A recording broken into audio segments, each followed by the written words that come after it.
is either first just slide over our partner's legs. Sometimes that's possible. Other times, what we're looking to do when that's not possible is to pummel and take this shin to shin position. As Chris makes his leg strong here, simply extending our leg, as we saw before. Let me extend it here. Simply extending our leg and dropping through. Okay, it's another good option.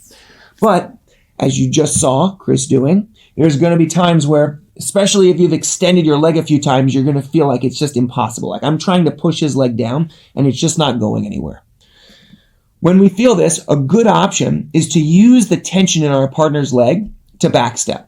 So as I'm riding forward, I'm trying to extend, it's not working. We're going to open our body up and we're going to take a big step back here with our putting weight on our left arm and our left leg. So there's going to be a moment where you're kind of floating in this position.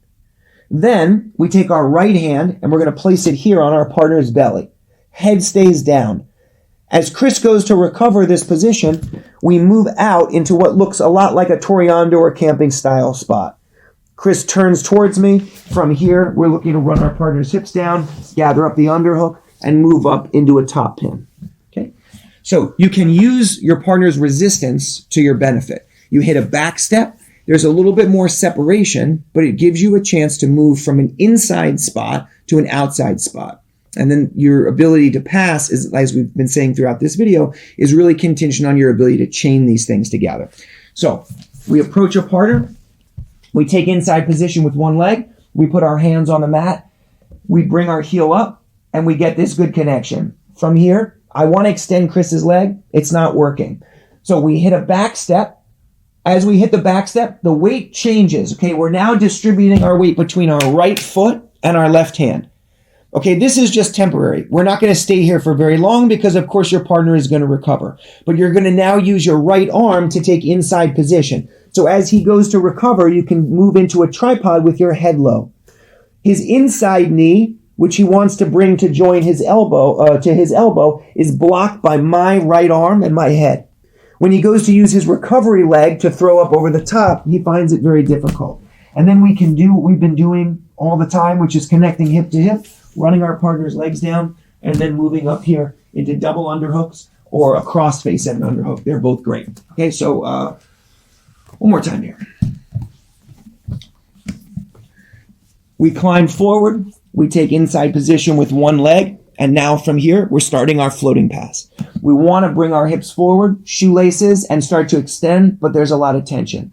So we hit a back step, shifting our weight to our left hand and our right leg. Then from here, we bring our hand down to our partner's belly. As our partner goes to face us here, we can drop our knee. If I feel like he's kind of doing a good job of starting to fight here and bring elbow and knee together, that's fine. You can even use your hand to clear everything out and slide your body forward up into a strong pin. The idea here, once again, context. You have to read your partner's reaction. Once you establish an initial inside position with your knee and you start floating, you're reading whether your partner is extending their leg. Once you get shin to shin, are you able to create separation? Are you able to create a situation where your partner is taking their leg away from their body? If not, it's a great time to use that resistance to backstep. Off of the backstep, you can transition to outside passing, drop your body into place, and get to the pin that you were looking for.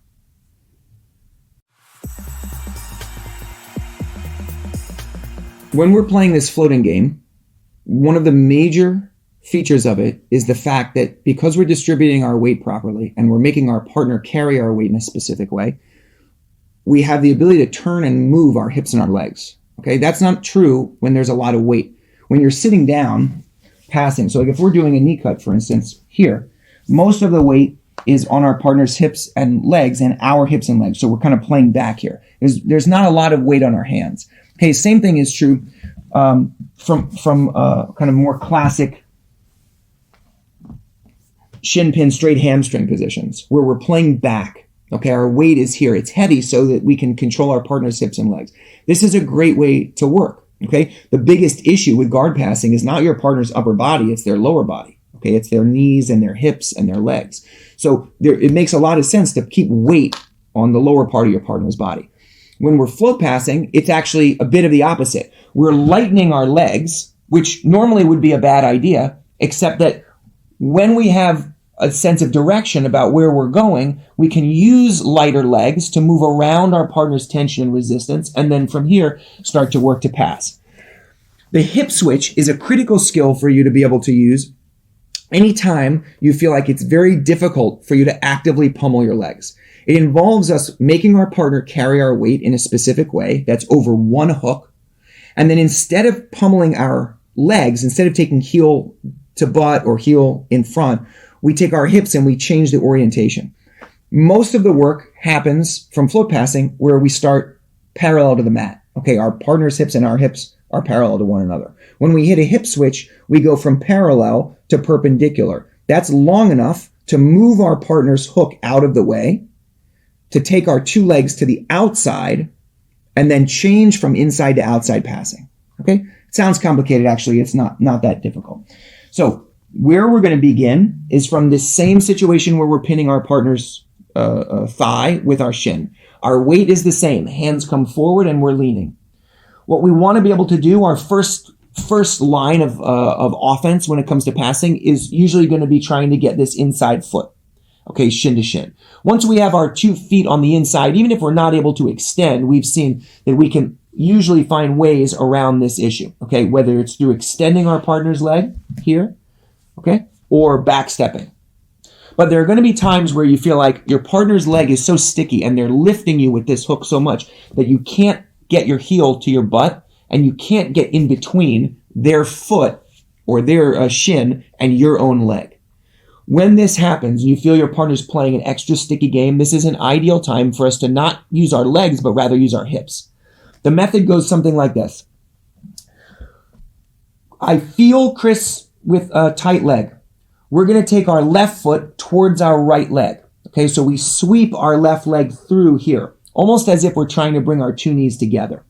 Lifting, good. Here, my 2 feet come together. Then we're going to change our hips from being flat towards the floor to facing away from the camera. At the same time, my right leg is going to lift here and we're going to turn. So there's a moment where our 4 knees are facing the same direction. Then we're going to quickly switch. So we go from this position back to this. And in doing so, we're able to pass our partner's leg across into what's very much like a leg drag position. From this spot, you have a few choices. One good one is to simply retract and dig an underhook. As Chris goes to recover the position here, we can bring our head forward, pass our arm to the outside, and then run around the corner, dropping our hips and moving into a pin. The skill of taking your hips from parallel to perpendicular and that back to parallel is the idea behind a hip switch. So we move through. We find our partner has a very sticky hook. They want to lift us with this. We bring our hips in. We take our hips from being parallel to being perpendicular. We bring left knee to right, and then we turn.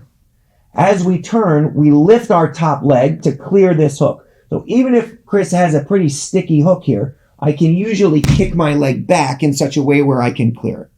Instead of creating more space and backing away, giving him a chance to recover, we switch once again to bring our knee up, and now from here we have a leg drag. You can drop your knee, take either side underhook or both, gather up your partner's head, switch your hips, and then move yourself into a good pin. Okay? Control your partner's hips with your hips, control your partner's upper body, chest to chest, underhook and crossface. So once again, 1, 2, very sticky. I'm trying to pummel. It's not working. He's lifting. So we go left foot to right foot, legs switch, and switch again. The reason we can do that is because we're bearing weight here on our hands. Look how the right knee exaggerates coming forward. That's going to help to keep Chris's leg in this leg drag position. You can reinforce by taking your hand and blocking here. Now, we bring our head low. When Chris goes to turn to face me now, he finds it very difficult. Okay? As he goes to turn away, we always have options to take the back. As he goes to turn back into us here, we run our partner's legs down, gain good upper body control and connection, and then we're ready to pin.